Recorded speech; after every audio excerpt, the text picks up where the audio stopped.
Imarta Dwiani, HMD RMIK selaku penyaji materi, serta para hadirin yang telah datang pada siang hari ini. Selamat siang, salam sejahtera bagi kita semua. Pertama-tama marilah kita panjatkan puji syukur atas kehadirat Tuhan Yang Maha Esa yang telah memberikan rahmat-Nya sehingga kita dapat berkumpul pada acara seminar siang hari ini. Saya ucapkan terima kasih atas kehadiran para hadirin semuanya yang telah menyempatkan waktunya berada di sini. Perkenalkan, nama saya Doni, bertindak sebagai moderator yang akan memandu acara seminar dalam pemaparan presentasi peserta kali ini.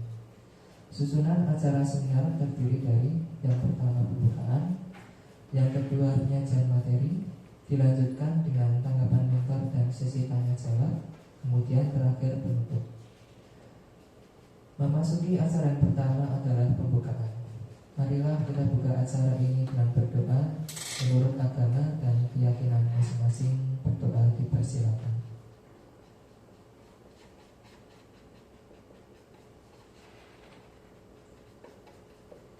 Berdoa cukup. Semoga selama berlangsungnya acara seminar dapat berjalan dengan lancar. Untuk acara kedua adalah penyajian materi oleh peserta. Kepada Imarta Dwiani HMD RMIK dipersilakan.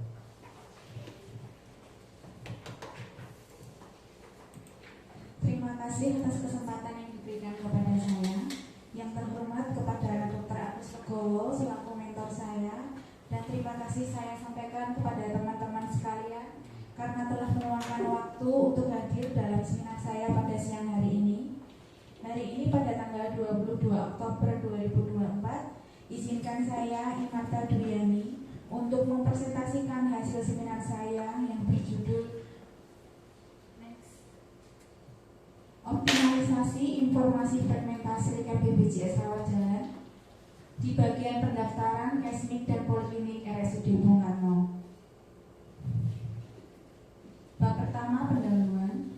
Latar belakang berdasarkan Peraturan Lembaga Administrasi Negara Republik Indonesia Nomor 12 Tahun 2018 tentang pelatihan dasar calon pegawai negeri sipil ASN P3K wajib menjalani masa percobaan yang dilaksanakan melalui proses pendidikan dan pelatihan terintegrasi untuk membangun moral, kejujuran, semangat dan motivasi nasionalisme dan kebangsaan, karakter kepribadian unggul dan bertanggung jawab, dan memperkuat profesionalisme serta kompetensi bidang. Atas dasar pedoman tersebut, pemerintah juga melaksanakan hal yang sama terhadap pegawai pemerintah dengan perjanjian kerja atau PPKK berupa kegiatan orientasi. Maksud orientasi yaitu orientasi mengenal nilai dan etika pada instansi pemerintah sebagai bentuk salah satu upaya dalam mendukung pelaksanaan tugas jabatannya dan mencapai visi misi organisasi.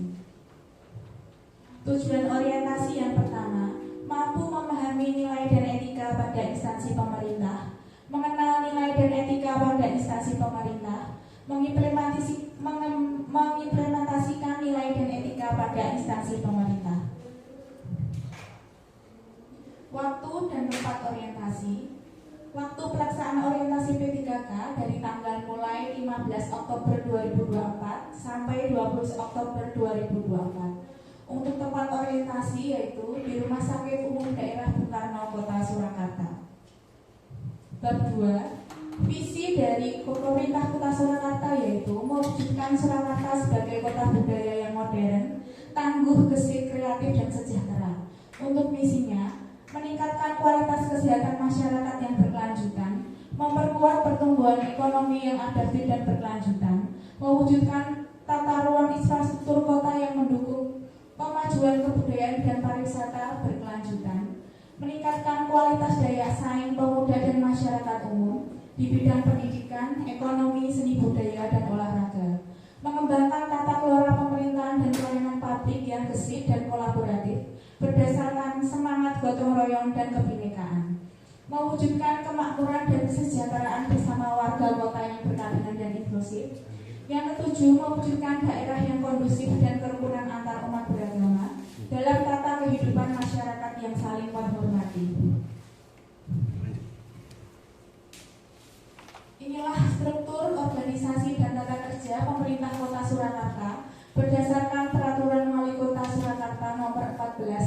2023.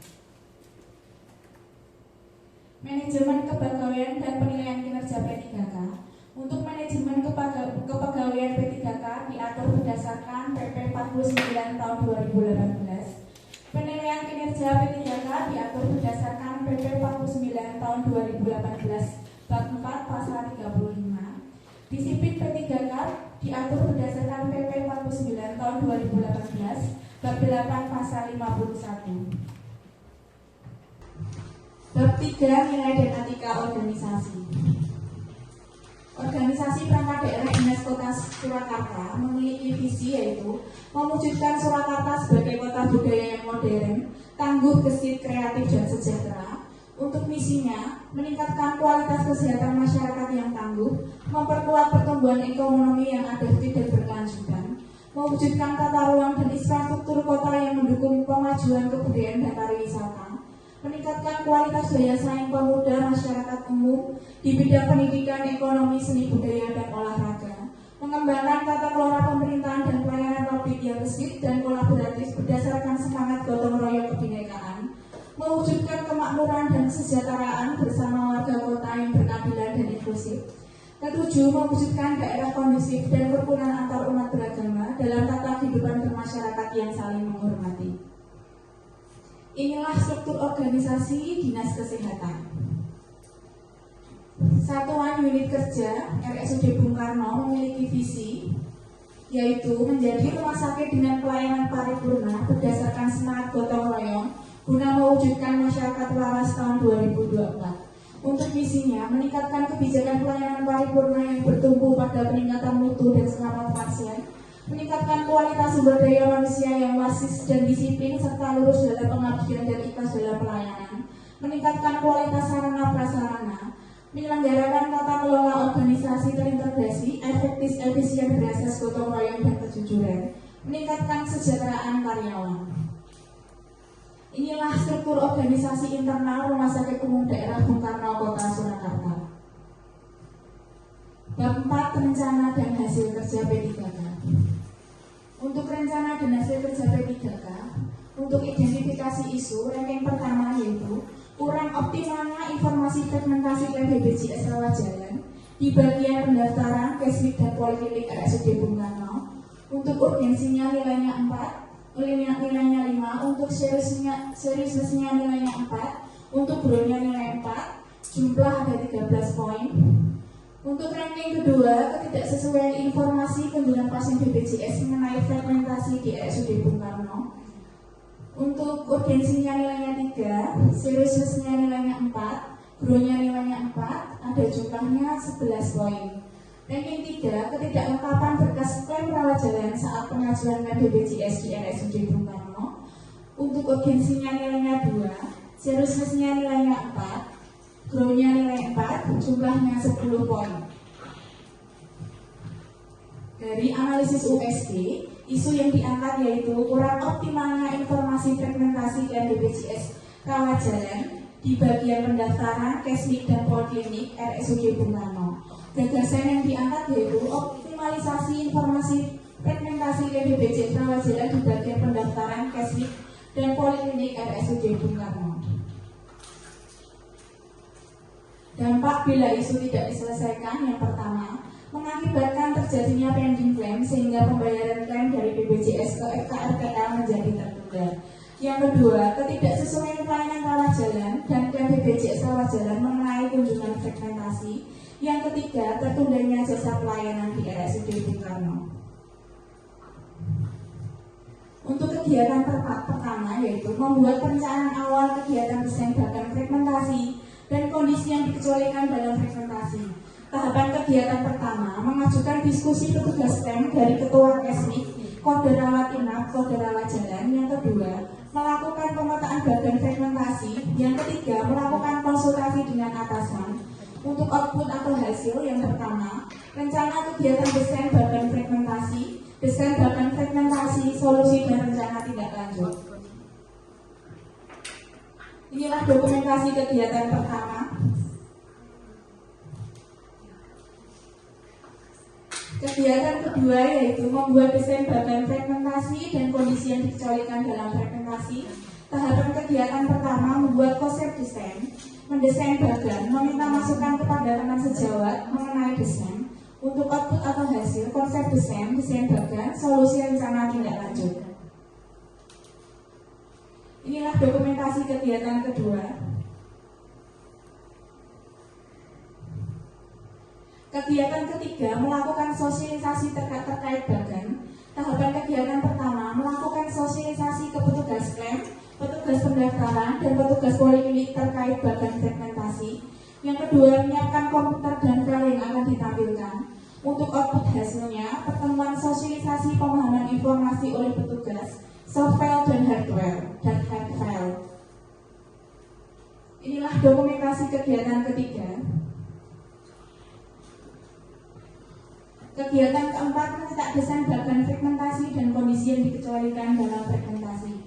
Tahapan kegiatan pertama, menyiapkan software, komputer, dan printer, mencetak desain pada bahan yang disiapkan. Untuk output hasilnya, software dan hardware. Yang kedua, pamflet. Inilah dokumentasi kegiatan keempat. Kegiatan kelima, melakukan evaluasi terhadap bagan fragmentasi dan kondisi yang dikecualikan dalam fragmentasi di bagian teknik, bagian pendaftaran, dan poliklinik.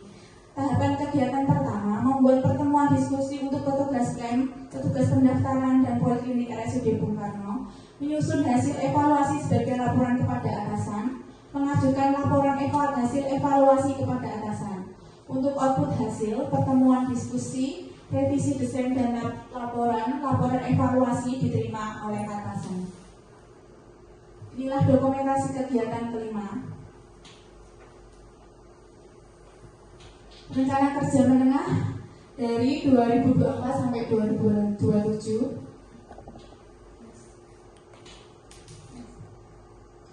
Bab kelima penutup. Kesimpulan, capaian kegiatan aktualisasi yang dilaksanakan sebesar 100% karena semua kegiatan pernah terlaksana dan diperoleh hasil atau output sesuai harapan. Hasil dari setiap kegiatan adalah: yang pertama, terlaksananya perencanaan awal kegiatan dan pembuatan desain fragmentasi. Yang kedua, terlaksananya sosialisasi dan terrealisasinya hasil desain bagan fragmentasi di bagian teknik, pendaftaran, rawat jalan, dan poliklinik di RSUD Bung Karno. Terlaksananya evaluasi terhadap bagan fragmentasi di RSUD Bung Karno. Saran yang pertama, petugas klaim rawat jalan sebaiknya lebih teliti dalam mengerjakan klaim, khususnya untuk kasus fragmentasi, dan dapat berkoordinasi dengan baik pada petugas pendaftaran dan poliklinik agar kasus fragmentasi tidak dilatih pada klaim pending. Yang kedua, petugas pendaftaran sebaiknya lebih teliti jika ada pasien datang mendaftar yang kunjungannya kurang dari 8 hari. Petugas bisa langsung cek riwayat dan diagnosa pasien pada episode sebelumnya apa sama atau berbeda. Petugas poliklinik sebaiknya dalam pengisian swab dan resum diisi lengkap sesuai indikasi medis. Inilah bagan fragmentasi pasien rawat jalan kunjungan berulang kurang dari 8 hari. Untuk kunjungan yang tidak dapat diklaimkan, yang pertama, pasien periksa di poliklinik yang sama pada kasus dan diagnosis yang sama dari episode rawat sebelumnya. Yang kedua, pasien periksa di poliklinik yang berbeda pada kasus dan diagnosa yang sama dari episode rawat sebelumnya. Untuk pelayanan, khususnya pendaftaran, jika ada pasien fragmentasi, yaitu pasien diarahkan untuk periksa ke vaskes pertama atau PPK 1. Yang kedua, pasien dimotivasi lagi untuk periksa ke RSBK disesuaikan dengan tangga kontrol. Untuk klaim, khususnya kontrol, jika ada kasus fragmentasi, yaitu petugas klaim mengecek riwayat kunjungan sebelumnya. Jika ada fragmentasi, maka klaim tidak diajukan dan menjadi satu episode dengan klaim sebelumnya. Untuk klaim yang dapat diajukan atau yang dikecualikan, yaitu kondisi gawat darurat, penyakit kronis, yaitu dengan catatan pasien datang dengan keluhan dan pasien tidak diberikan dengan obat yang sebelumnya yang sudah diberikan 30 hari dengan diagnosis yang berbeda. Yang ketiga, rangkaian tindakan atau prosedur prosedur operasi yang terjadwal sesuai indikasi medis yang tidak dilakukan yang tidak bisa dapat dilakukan dalam satu episode. Yang kedua, konsultasi hasil pemeriksaan penunjang yang tidak dapat dilakukan dalam satu episode. Untuk pelayanan, khususnya poliklinik, yaitu poliklinik mengisi swab dan resum dengan lengkap. Poliklinik mengisi asesmen pasien dengan keluhan sesuai indikasi medis. Untuk klaim, khususnya kode rawat jalan, petugas klaim mengecek kelengkapan swab dan resum. Jika ditemukan resum atau swab tidak lengkap, maka koder segera konfirmasi ke poliklinik untuk segera dilengkapi. Inilah galeri kegiatan orientasi P3K. Baik teman-teman, terima kasih. Isu seminar ini bisa disimpulkan bahwa informasi frekuentasi sangat penting untuk disampaikan bagi pelayanan rawat jalan agar dalam pelayanan bisa selaras dan dalam pengeklaman BPJS dapat berjalan lancar tanpa adanya klaim-klaim. Sekian presentasi dari saya. Untuk Dr. Agus Legowo selaku mentor dan teman-teman yang hadir yang mau bertanya dipersilakan.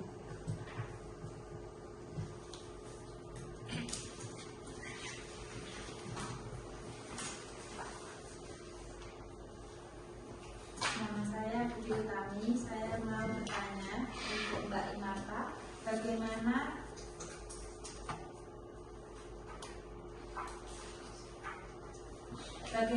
jika ada pasien datang mau periksa, tetapi pasien tersebut ternyata fragmentasi.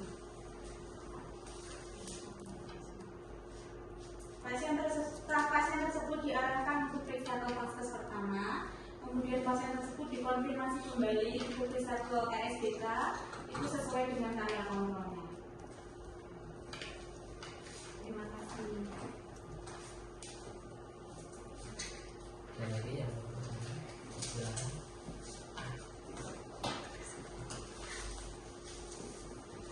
Perkenalkan, saya Mega. Di sini saya ingin bertanya, apa yang harus dilakukan petugas klaim rawat jalan jika ada kasus fragmentasi? Terima kasih. Petugas klaim rawat jalan mengecek kembali riwayat pasien. Kemudian jika kasus tersebut fragmentasi, maka klaim tidak diajukan dan menjadi satu episode dengan klaim sebelumnya.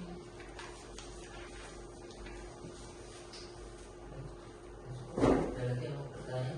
Silakan. Kami nama saya Nanda ingin bertanya, apa yang harus dilakukan jika swab atau resum tidak lengkap? Terima kasih. Jika swab dan resum tidak lengkap, maka petugas klaim segera konfirmasi ke poliklinik untuk segera melengkapi resum dan swab yang tidak lengkap.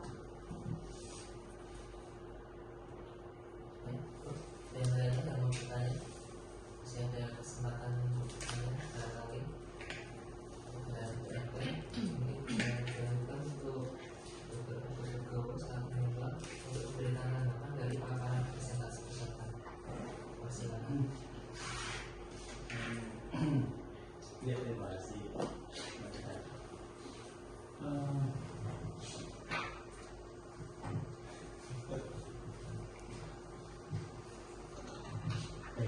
Fragmentasi ini pasien BPJS ya, jadi bukan pasien umum, pasien BPJS. Jadi kalau ada fragmentasi kan tentu itu menjadi tidak terbayarnya pelayanan. Yang sekarang ini kayak saya mengatakan kalau sebenarnya siapa sih kira-kira yang berhubungan terjadinya fragmentasi ini? Siapa saja? Ini personal ya artinya. Personal. Kalau yang disampaikan tadi kan pendaftaran perawat kira-kira siapa lagi? BPJP. Nah, saranmu terhadap BPJP ini apa supaya tidak membuat fragmentasi? Ini belum ada di sini. BPJP harus mengetahui aturan dari BPJS sesuai PMK 20 nomor 26 tahun 2021 tentang fragmentasi tersebut. Seharusnya yang salah satu yang harus tahu tentang fragmentasi itu ya distribusi. Kemudian untuk hasil sendiri itu diberitahu ya polisi di luar waktu kontrak itu boleh sekarang keluarnya itu adalah konfirmasi itu dari saya. Kemudian yang kedua, laporan ini nanti ada perbaikan ya, karena ini ada yang statik dan lain sebagainya, jadi dibetulkan sebelum di dari saya. Mungkin moderator mau tanya sebabnya. Baik, terima kasih kepada Dr. Agus Legowo selaku mentor, kepada teman-teman semua atas masukan dan sarannya terkait seminar saya. Jika ada kesalahan akan saya perbaiki ke depannya. Untuk penutup, saya akan memberikan sedikit pantun. Jalan kaki ke perempatan, perginya buat beli bakwan. Maaf semua kekurangan, karena kesempurnaan lagunya Rizky Febian.